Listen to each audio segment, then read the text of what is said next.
చాందరాభరణ పృథ్వీధర్మ నిర్మాణ ప్రహ్లాదత్రాణ బలిప్రతారణ నృపాహంకార నిర్వాపన వైదేహీ రమణ ధనంజయ జయ వ్యాపార పారీణ చూణీ దివ్యత్కరుణ తమోహరణ తండ్రి వెంకటేశ ప్రభో. వెంకటేశ్వరుడిగా అలా మనకు ఆకర్షణ శక్తితో ఇప్పటికీ కలియుగంలో కనపడుతుంటాడు. అందుకే శనివారం కదా, మీరు ఒక్కసారి భావన చెయ్యండి. పిల్లలు పెద్దలు, నెత్తి మీద పెట్లు పెట్టుకున్న వాళ్ళు, బట్టల మూటలు పెట్టుకున్న వాళ్ళు, పేదవాళ్ళు, కోటీశ్వరులు, లక్షాధికారులు, ఆడవాళ్ళు, ముచిలివాళ్ళు, అనారోగ్యంతో ఉన్నవాళ్ళు, అంగవైకల్యంతో ఉన్నవాళ్ళు ఎవరు కానివ్వండి, అసలు ఆ వెంకటేశ్వర స్వామి వారి ఆనంద నిలయం యొక్క రాజద్వారం దగ్గరికి వెళ్ళేటప్పటికే ఆ రాజద్వారానికి ఎదురుగుండా ఉన్న గొట్టానికి ఉన్న కన్నాల్లోంచి నీళ్లు వస్తుంటే మీ ప్రమేయం లేకుండా అవి మీ పాదాలు కడిగేస్తే మీరు రాజద్వారపు గడప దాటి అడుగు లోపలికి పెడుతూ గడపకి అటు ఇటు చూస్తే లోపల ఉన్నటువంటి వాడు అఖిలాండ కోటి బ్రహ్మాండ నాయకుడు, అనంతమైన ఐశ్వర్యవంతుడు, నీకేదైనా ఇవ్వగలడు అని చెప్పగలిగిన శంఖనిధి పద్మనిధి ఒకేలా ఉన్న మూర్తులు అటు ఇటు కనపడితే ఆ గడపకి అరటి చెట్లు కట్టుండి ఆకులు ఇలా విచ్చుకుని ఉంటే మీరు గడప దాటి లోపలికి వెళ్ళి ఇలా తల పైకెత్తి చూస్తే మీ కుడివైపు గోడ మీద ఒక గుణపం వేలాడుతూ కింద మట్టు కనపడితే ఒకప్పుడు అనంతాచార్యుల వారు వెంకటేశ్వర స్వామి వారి మీదకి విసిరిన గుణపం ఇదే కదా, అందుకనే కదా ఇప్పటికీ వెంకటేశ్వర స్వామి వారు గడ్డం కింద చందనపు ముద్ద జ్ఞాపకంగా పెట్టుకుంటారు. ఆ మత్స చూసి అనంతాచార్యుల వారిని గుర్తు తెచ్చుకుంటే వెంకటేశ్వరుడు ప్రీతి పొందుతాడని ఆ గుణపం వంక చూసి మీరు ఒక్క అడుగు ముందుకేసి ఇలా ఎడం పక్కకి తల తిప్పితే అచ్యుతరాయల వారు, వరదరాజ అమ్మణ్ణి, ఆ పక్కన వెంకటపతిరాయల వారు, వాళ్ళు ముగ్గురు కూడా వెంకటేశ్వరుణ్ణి సేవించి మా విగ్రహాలు, మా శరీరాలు పడిపోయినా ఇక్కడ ఉండాలని ఆ విగ్రహాలు పెట్టుకుంటే ఇలా కుడి పక్కకి తిరిగితే టోపీ లాంటి కిరీటం పెట్టుకుని రెండు చేతులతో ఇలా నమస్కారం చేస్తూ శ్రీకృష్ణదేవరాయల వారు, ఇటు తిరుమలదేవి ఇటు చిన్నాదేవీలతో విగ్రహాలు ఆయన బతికుండగా ఆయన వెంకటాచలంలో పెట్టేసుకుంటే మీరు కొద్దిగా అడుగులు తీసి ముందుకు వేసి ఎడం పక్కకి చూస్తే ఆ ఎడం పక్కన మీకు ఆ రంగనాయకుల మంటపం, ఆ పక్కన తిరుమలరాయ మంటపం కనబడితే ఆ ఎదురుగుండా స్వామివారికి దీపాలంకార సేవ చేసేటటువంటి మంటపం, ఆ మంటపం మెట్ల మీద కూర్చుని మీరు ఆ రెండు మంటపాల వంక చూస్తుంటే అక్కడ ఒక పెద్ద ఇత్తడి ప్లేటుతో బోర్డు, దాని మీద నల్ల అక్షరాలు ఉంటాయి.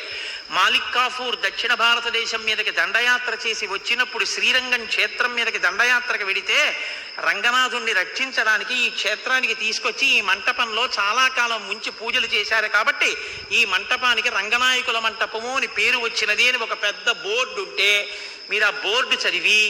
కొంచెం ముందుకెళ్ళబోయి ఇలా రంగనాయకుల మంటపానికి ఎడం పక్కకి తిరిగి వెడుతూ ఇలా చూస్తే అక్కడే తులాభారం, పసిపిల్లల్ని తీసుకొచ్చి ఓ పక్కన పడుకోబెట్టి పటికి బెల్లం ఓ పక్కన పోస్తూ రెండు పెద్ద పెద్ద డప్పులుండి వాటిని కొట్టేటటువంటి వాళ్ళ డప్పులు కొడుతుంటే మీరు అలా రంగనాయకుల మంటపానికి చుట్టూ తిరిగి వస్తుంటే మీరు ఆ కుడి చేతి పక్కకి తిరిగేసరికి స్వామివారి కళ్యాణ మంటపం లోపల ఉన్న ఎత్తైన వేదిక, పక్కన గోడకి ఉన్నటువంటి ఫ్యాన్స్, ఆ వేసినటువంటి ఎర్రటి తివాచి, కళ్యాణ మంటపం పక్కన ఉన్న సన్నటి ఎత్తైన అరుగు, కళ్యాణ మంటపం టికెట్ల మీద వచ్చిన వాళ్ళు కూర్చునేటటువంటి ఆ అరుగు చూసి మీరు ఆ పక్క నుంచి గోడ పక్క నుంచి నడుస్తుంటే అక్కడ ఉండి దాంట్లో ఉన్నటువంటి ఎర్రటి గొట్టం, ఎప్పుడైనా ఏదైనా అగ్నిని ఆర్పవలసి వస్తే ఉపయోగించేటటువంటి పదార్థం అందులోంచి వెళ్ళడానికి ఉన్న ఎర్రగొట్టం, అది దాటి కొంచెం ముందుకెళ్ళి ఇలా కుడిపక్కకి తిరిగితే అక్కడ ఇలా మీరు కుడిపక్కకి చూస్తే అక్కడే ఆ వెంకటేశ్వర స్వామి వారి యొక్క క్షేత్రాన్నంతటినీ కూడా రక్షించినటువంటి మహానుభావుడు రాజా తోడరమల్, ఆయన తల్లిగారు, ఆయన భార్య గారు, పితాబి, వాళ్ళిద్దరి విగ్రహాలతోటి అక్కడ ఆయన ఇలా నిలబడి ఉన్నట్టుగా వాళ్ళ ముగ్గురి మూర్తులు ఉంటే మీరు దాటి కొంచెం ముందుకెడితే అక్కడే ఆ బలిహరణ మంటపం, పక్కన ఎత్తుగా ధ్వజస్తంభం, దానికి కట్టిన దర్భలు, అవి చూసి నమస్కరించి ఎడం పక్కకి తిరిగి పెద్ద ఎత్తైనటువంటి గడప దాటి లోపలికి వెడితే ఎదురుగుండా అద్దాల పేటికలో ఇలా పడుకున్నటువంటి రంగరాజస్వామి వారు కనపడితే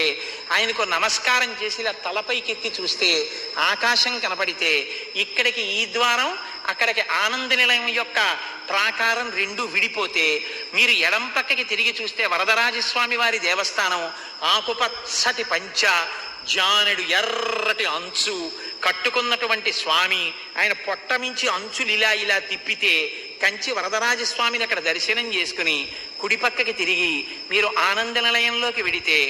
ఆనంద నిలయంలో ఓం నమో వెంకటేశాయ అని వినపడుతుంటే మీరు ఇలా రెక్కలు విప్పినటువంటి గరుత్మంతుడు కనబడితే ఎడం పక్కకి తిరిగి ఇలా గీతలు గీసినట్టున్నటువంటి ఒక కొయ్య సాధనం మీదకి మీరు ఇలా పైకెక్కితే ఇలా రెండు చేతులతోటి లోపల ఉన్నవాడి దగ్గరికి శౌచంతో వెళ్ళాలని ముద్ర పట్టి జయ విజయులు చూపిస్తుంటే ఇలా పట్టుకున్నటువంటి ప్రమిదలలో దీపాలు వెలుగుతుంటే మీరు ఆ ఎత్తైనటువంటి పీట మీద ఇలా ఎక్కి చూసేటప్పటికీ ఎదురుగుండా లోపల ఆనంద నిలయంలో ఇంత ఊర్ధ్వపుండ్రాలు పెట్టుకుని పెద్ద కిరీటం మించి ఇలా భుజాల మీదకి వేలాడుతున్నటువంటి తోమాలతో కంఠం వరకు స్వామి కనబడితే అప్రయత్నంగా రెండు చేతులు పైకెత్తి గోవిందా గోవిందా అంటూ మీరు అడుగులు ముందుకేసి ఆనంద నిలయంలోకి వెడుతుంటే ఆ ముందుకు వెళ్ళి రాముల వారి మేడ దాటి బాగా దగ్గరకి వెళ్ళి లోపల స్వామిని చూస్తే ఆ పైన ఉన్నటువంటి వజ్ర వైఢూర్య ఖచ్చితమైనటువంటి కిరీటం, దాని మీద ఉన్న చిన్న బొడిప, దాని మించి వచ్చినటువంటి తోమాల, ఆ తోమాల ఇలా భుజం మీదకి దిగితే ఆ కిరీటంలోకి ఒదిగిపోయినటువంటి లలాట భాగం, సంపంగా పువ్వు లాంటి చక్కటి కోటేరు లాంటి ముక్కు,